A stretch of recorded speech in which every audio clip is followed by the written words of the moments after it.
dunia. Selanjutnya, chapter 1061, Mimpi Siapa? Jumat, di tengah malam, di kamar Audrey. Setelah menerima isyarat, anjing Golden Retriever, Suzy, membuka pintu dan keluar sendiri, merosot keluar untuk mencegah siapapun mengganggu Audrey.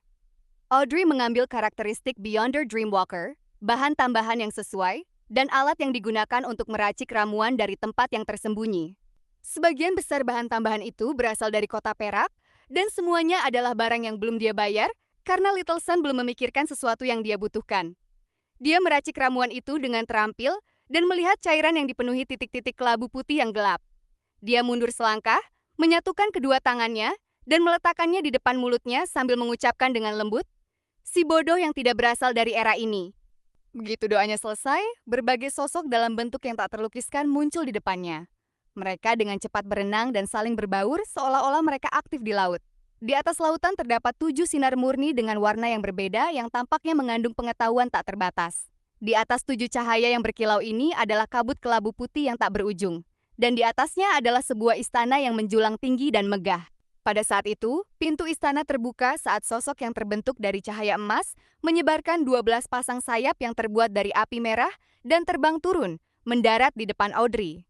12 pasang sayap berapi-api itu terlipat rapi, membungkus gadis pirang bermata hijau itu dengan pelukan.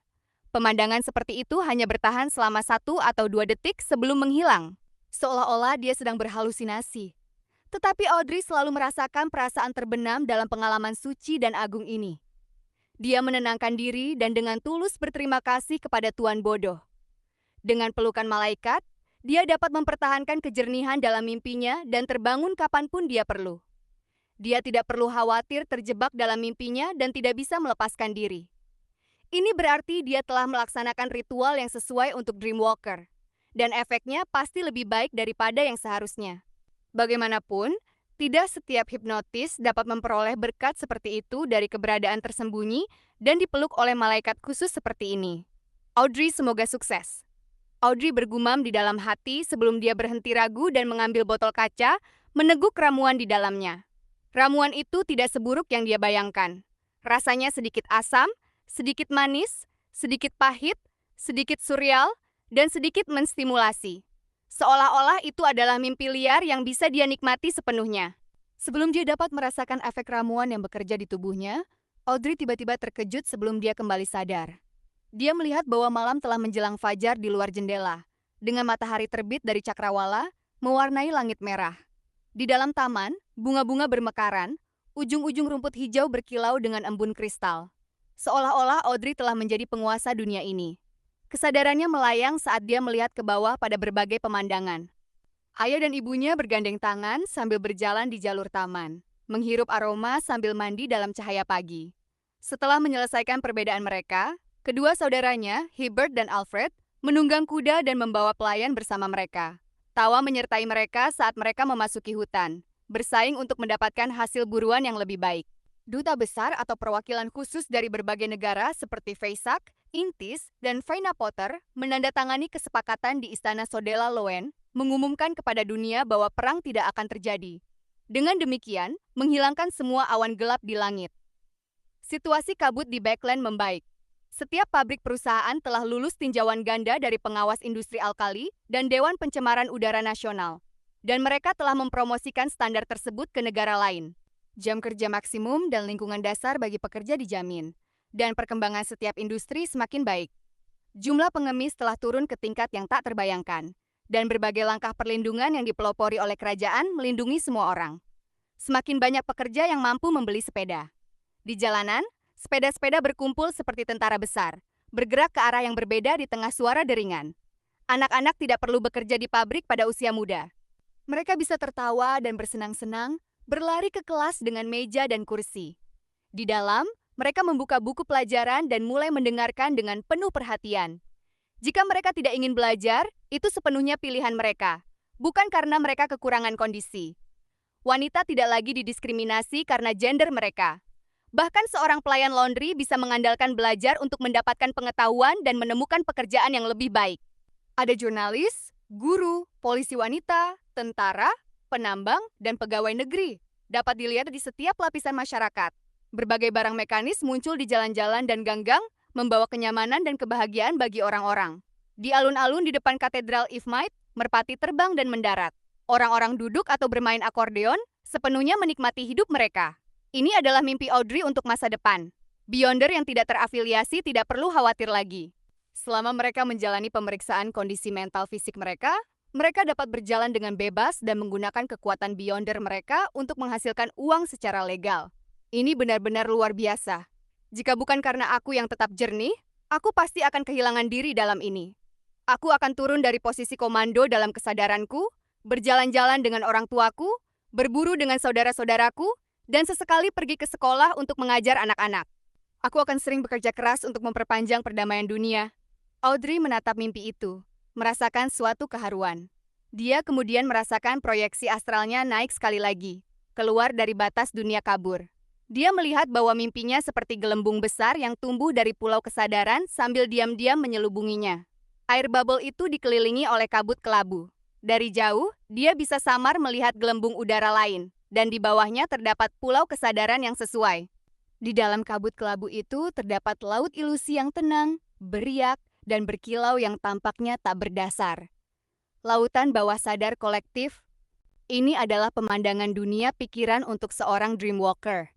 Hanya dari manipulator ke atas, seseorang benar-benar bisa mengganggu laut bawah sadar kolektif. Audrey mengangguk memahami dan menarik pandangannya. Tanpa berlama-lama, dia dengan paksa melarikan diri dari mimpinya. Penglihatannya segera kembali normal saat tetap gelap di luar. Hanya lampu jalan di sekitar taman yang memancarkan cahaya. Dia kemudian mengarahkan pandangannya ke cermin tubuh penuh di kamarnya. Dia merasa bahwa dia tidak terlihat terlalu berbeda dari sebelumnya. Hanya ketika dia mengamati dengan seksama, dia menyadari bahwa sepasang mata hijau miliknya semakin jernih dan dalam, seolah-olah bisa memantulkan jiwa orang lain. Menutup matanya dan menyerap pengetahuan yang dibawa oleh ramuan, Audrey dengan cepat memahami kekuatan inti Dreamwalker. Dengan membimbing dan mengendalikan mimpi, dia bisa mendapatkan informasi dan mempengaruhi musuh. Ada dua aspek. Pertama adalah panduan, yang mirip dengan Nightmare dari jalur Evernight, dengan menggunakan berbagai perubahan dalam mimpi untuk membimbing target mengungkapkan rahasia terdalam mereka. Perbedaannya adalah Nightmare dapat memaksa seseorang masuk ke dalam mimpi. Namun, Dreamwalker tidak mampu melakukan hal itu kecuali mereka digabungkan dengan hipnosis. Kedua adalah perubahan.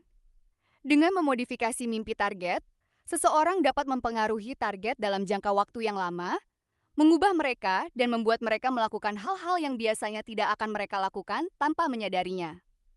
Prinsip di balik perubahan seperti ini, menggunakan mimpi sebagai titik tajam dan proyeksi astral sebagai titik tumpu, secara perlahan mencemari tubuh jiwa target sebelum mempengaruhi tubuh hati dan pikiran, menanamkannya dalam bawah sadar.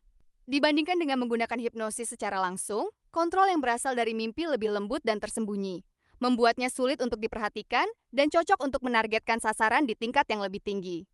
Dari tampaknya, sebagian besar perkara yang melibatkan cinta pada pandangan pertama mungkin memiliki beberapa kasus tersembunyi yang merupakan hasil dari perubahan mimpi. Ya, di antara banyak novel terlaris, tokoh wanita seringkali bermimpi tentang sosok dan menghabiskan waktu yang indah dan romantis bersamanya. Oleh karena itu, ketika mereka bertemu dengan tokoh pria yang mirip dengan sosok dalam mimpi mereka akan cepat terpesona dan memiliki kecenderungan cinta yang kuat. Audrey mengingat novel-novel yang dia baca di masa lalu dan tiba-tiba merasa terhibur. Bagi dia, baik panduan maupun perubahan bukanlah peningkatan esensial atas hipnosis. Sebaliknya, ada kekuatan Beyonder lain yang lebih dia suka. Itu adalah penjelajahan mimpi. Ini membuat tubuhnya menjadi tidak berwujud, seolah-olah dia adalah peri dalam mimpi atau seorang dreamwalker. Tidak hanya dia dapat secara langsung bersembunyi dalam mimpi orang lain, tetapi dia juga bisa melompat dari satu mimpi ke mimpi lainnya, menyelesaikan blink dalam arti fisik. Pembatasan dari penjelajahan seperti itu adalah bahwa jarak antara dua mimpi tidak boleh melebihi 500 meter dan mereka harus milik makhluk cerdas. Dalam lingkungan khusus, ini dapat menyembunyikanku dengan efektif.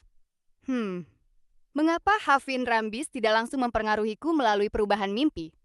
Karena tempat ini dilindungi oleh gereja, jalur Evernight juga terampil dalam domain mimpi. Audrey berpikir saat dia mulai mengumpulkan spiritualitasnya. Di istana kuno di atas kabut. Ini nice course. Sepanjang meja perunggu panjang, Klein duduk beberapa kursi di seberang Leonard. What's your ini? Leonard bersandar di kursinya dan bertanya dengan malas. Bagaimanapun, dia masih ingat bahwa tempat ini milik Tuan Bodoh. Jadi dia tidak berani bersikap terlalu santai. Klein meliriknya dan berkata, "Aku perlu bantuanmu dengan sesuatu." "Kau perlu bantuanku?" Leonard menunjuk ke dirinya sendiri dan bertanya dengan terkejut. "Apakah kau merujuk pada Pales?" Dia tidak berpikir dia bisa membantu seorang demigod seperti Klein. "Kau memiliki pemahaman yang sangat jelas tentang dirimu sendiri," Klein mendesah. "Namun, aku benar-benar mencarimu kali ini. Ini terutama melibatkan beberapa mimpi." "Mimpi?" Leonard menyadari sambil berkata dengan sedikit kebingungan dan tawa. "Klein, kau tampaknya telah berubah sedikit. Maksudku, kau telah menjadi lebih seperti masa lalu. Tidak lagi mengenakan ekspresi suram itu." Tanpa menunggu balasan, dia merapikan rambutnya yang acak-acakan dan tersenyum. "Itu hal yang baik. Nah, aku masih cukup baik dalam hal mimpi." "Mimpi siapa yang dimiliki?" Tanpa berkedip, Klein menjawab. "Seorang tentara Loen dari lebih dari 100 tahun yang lalu. Seorang bangsawan dari epok keempat. Seorang pertapa dari epok ketiga. Dan seorang elf serta raksasa dari epok kedua." "Apa?" Leonard bertanya dengan tatapan kosong di matanya. Bertanya-tanya apakah dia telah mendengar dengan salah. Mengabaikan elf dan raksasa dari epok kedua, bahkan bangsawan dari epok keempat, harus berasal dari jalur Beyonder tertentu dan telah menjadi santo sebelum mereka dapat bertahan hingga hari ini.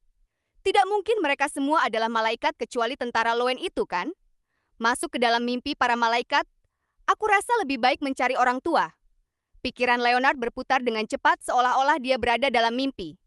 Sakuranovel.id. Sebelumnya,